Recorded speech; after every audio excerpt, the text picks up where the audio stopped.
दुल्हन को छोड़कर वहां मौजूद किसी भी मेहमान ने कभी सोचा भी नहीं था कि दूल्हा और उसका पूरा परिवार दरअसल प्राचीन कथा के वैम्पायर हैं। समारोह के बीच एडवर्ड ने बेला को उसके पिता से लिया और सबकी मौजूदगी में दोनों ने एक दूसरे को जीवन साथी बनाने की शपथ ली। परिवार और मित्रों ने उन्हें ढेरों आशीर्वाद दिए। तभी एडवर्ड ने बेला को बताया कि उसके लिए एक रहस्यमयी उपहार इंतजार कर रहा है। वह उसे घर के पीछे ले गया, जहां लंबे समय से गायब वेयरवुल्फ जेकब खड़ा था। जेकब भी बेला से प्रेम करता था और आज वह केवल अपने अनकहे प्यार को एक शांत विदाई देने आया था, बेला की खुशियों के लिए। विवाह के बाद दोनों अपनी बहुप्रतीक्षित हनीमून यात्रा पर निकल पड़े, लेकिन किसी ने सपने में भी नहीं सोचा था कि इस यात्रा में ऐसा कुछ होगा जो वैम्पायर जगत में कभी नहीं हुआ था। वे एक छोटे से निर्जन द्वीप पर पहुंचे। एडवर्ड के पिता का दिया हुआ विवाह उपहार। जैसे ही दोनों कमरे में दाखिल हुए, एडवर्ड अपने 100 सालों से भी ज्यादा दबे हुए भावों को रोक ना सका। बेला चाहती थी कि वह अपने सबसे सुंदर रूप में उसके सामने आए, इसलिए उसने उसे हल्के फुल्के अंदाज में रोक दिया। कुछ देर बाद जब बेला तैयार हो गई तो एडवर्ड भी अपने लंबे समय से संभाले हुए प्रेम को अब और रोक नहीं पाया। अगली सुबह जब द्वीप पर सामान समेटने पहुंचा नौकर, उसने कमरे की हालत देखकर हैरानी से सांस रोक ली कि आखिर रात को हुआ क्या था। लेकिन एडवर्ड अभी रुकने वाला नहीं था। लगातार कई दिनों तक दोनों एक दूसरे में खोए रहे। एक सप्ताह बीतने ही वाला था कि एक दिन खाना खाते हुए बेला को अचानक तेज उलझन और घबराहट महसूस हुई। एडवर्ड के चेहरे पर भी साफ डर झलकने लगा। इसी बीच भविष्य देखने की क्षमता वाली एलिस का फोन आया। उसकी आवाज से ही स्थिति की गंभीरता का अंदाजा हो गया। एडवर्ड ने घबराकर अपने डॉक्टर पिता को कॉल किया, पर वैम्पायर इतिहास में ऐसा कभी नहीं हुआ था। उन्हें तुरंत वापसी की सलाह दी गई, लेकिन तभी बेला ने महसूस किया कि उसका पेट में कुछ हिल रहा है। जैसे ही एक डॉक्टर जैसे पादरी से जांच कराई, उसका चेहरा एक पल में सफेद पड़ गया। वह कुछ कहे बिना वहां से भाग गया, क्योंकि बेला के भीतर वैम्पायर संतान पनप रही थी। बेला और एडवर्ड वापस लौटे, लेकिन कुछ ही दिनों में बेला का शरीर तेजी से बदलने लगा। वह एकदम सूख गई और उसका पेट अस्वाभाविक रूप से तेजी से बढ़ने लगा। खबर सुनते ही जेकब तत्काल पहुंच गया। बेला की हालत देखकर उसका दिल टूट गया। वह पछतावे से भर गया कि काश उसने बेला को कभी एडवर्ड से शादी ना करने दी होती। लेकिन अब जो होना था वो हो चुका था।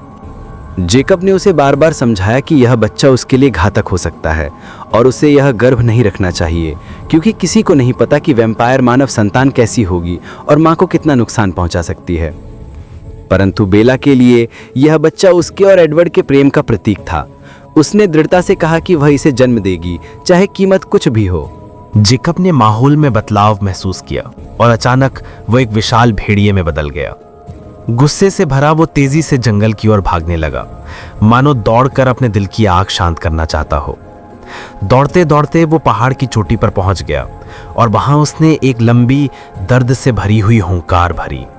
आवाज सुनकर उसके सभी साथी वेयरवुल्फ भी वहां पहुंच गए। जब सब इकट्ठा हुए तभी उन्हें पता चला कि बेला गर्भवती है।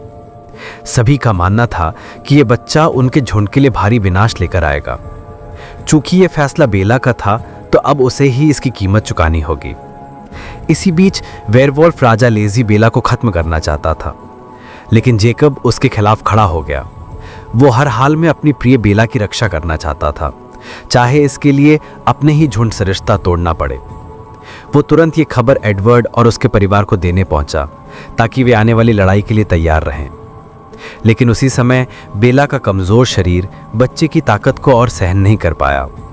उसकी रीढ़ की हड्डी दबाव से टूट गई और स्थिति बेहद गंभीर हो गई।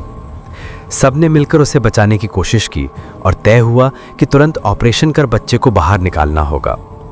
समस्या ये थी कि ऑपरेशन करने वाले सभी वैम्पायर थे और खून की महक उन्हें विचलित कर रही थी।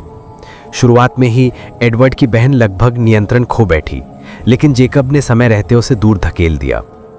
अब ऑपरेशन सिर्फ एडवर्ड ही कर सकता था।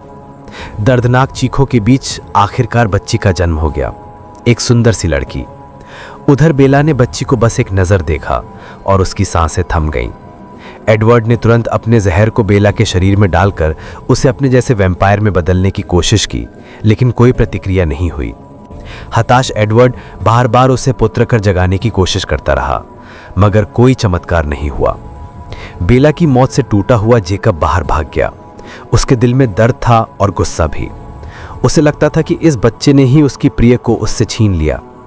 उसने बच्ची को खत्म करके बदला लेने का फैसला किया। लेकिन जैसे ही वो बच्ची के सामने पहुंचा, उसकी आंखें उससे मिली और उसी पल उसे दिखाई दिया कि ये लड़की भविष्य में कैसी दिखेगी। उसे अचानक एहसास हुआ कि ये लड़की उसकी इम्प्रिंटेड आत्मसंगनी बन चुकी है, उसके जीवन का वो व्यक्ति जिससे वो जन्मों जन्मांतर तक बंध चुका है। अब वो चाहे या ना चाहे उसे अपनी पूरी जिंदगी इस बच्ची की रक्षा में बितानी होगी, यहाँ तक कि दूसरे वेयरवॉल्फ भी उसे नहीं छू सकते।